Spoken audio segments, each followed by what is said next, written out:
This video is for lesson 18-2, using similarity criteria.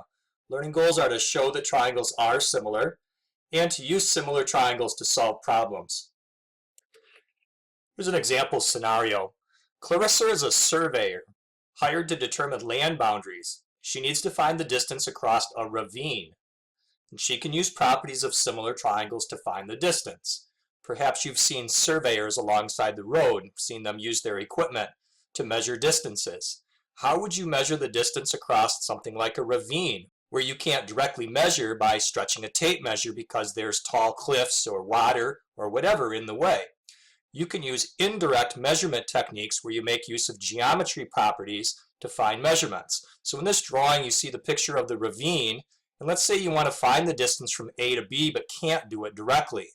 So a surveyor would set up some equipment on the sides of the ravine, here at point A, and then on the other side of the ravine at point B, and use those instruments to sight lines and then perhaps plant stakes in the ground over here where they can access things.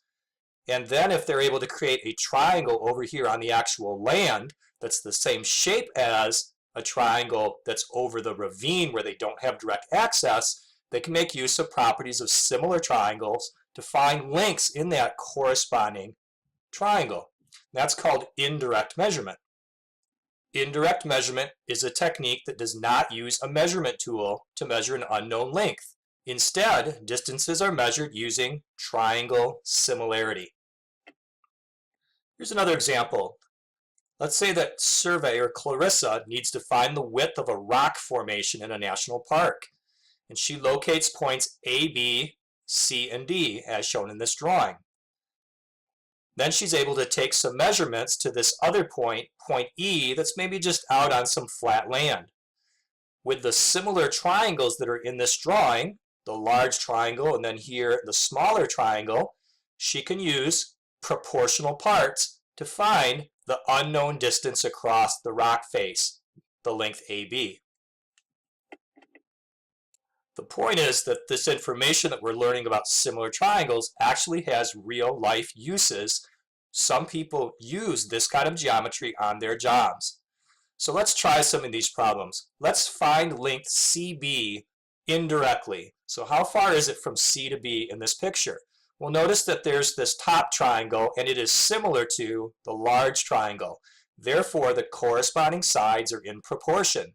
So side CB, we don't know what it is, perhaps we put a letter on it such as X, can be matched up to a corresponding part in the large triangle. It would look like this. X, which is the left side of the small triangle, can be matched up with the left side of the large triangle, which is from C all the way to A, or X plus 12. And that's equal to the bottom of the small triangle, 20, compared to the bottom of the large triangle, 35. With this proportion, we can use cross multiplication and solve for X, and finding the answer for X, we've really found the answer for CB. Here's what the cross multiplication would look like. 35 times the X is equal to 20 times the X plus 12. Now a little bit of distributive property on the right side of this equation. 20 times X is 20X, and 20 times 12 is 240. Subtract 20X from both sides. That makes 15X equals 240.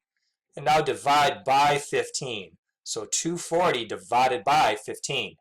And X turns out to equal 16. So we were able to find length CB indirectly by using similar triangles instead of using a ruler. Now I'm going to pause the video for you to work on question B. Here you want to find length XY, so the distance from X to Y, this side of the small triangle. You don't know what it is, so choose some variable for it, perhaps a lowercase x, and then create a proportion and solve with cross multiply. And here's the answer.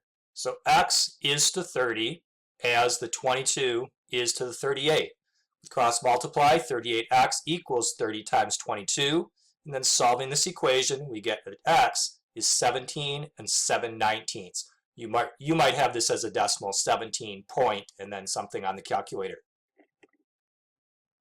Here's a check your understanding question. Jorge found length dA by writing and solving the proportions shown, but he is incorrect. What mistake did he make?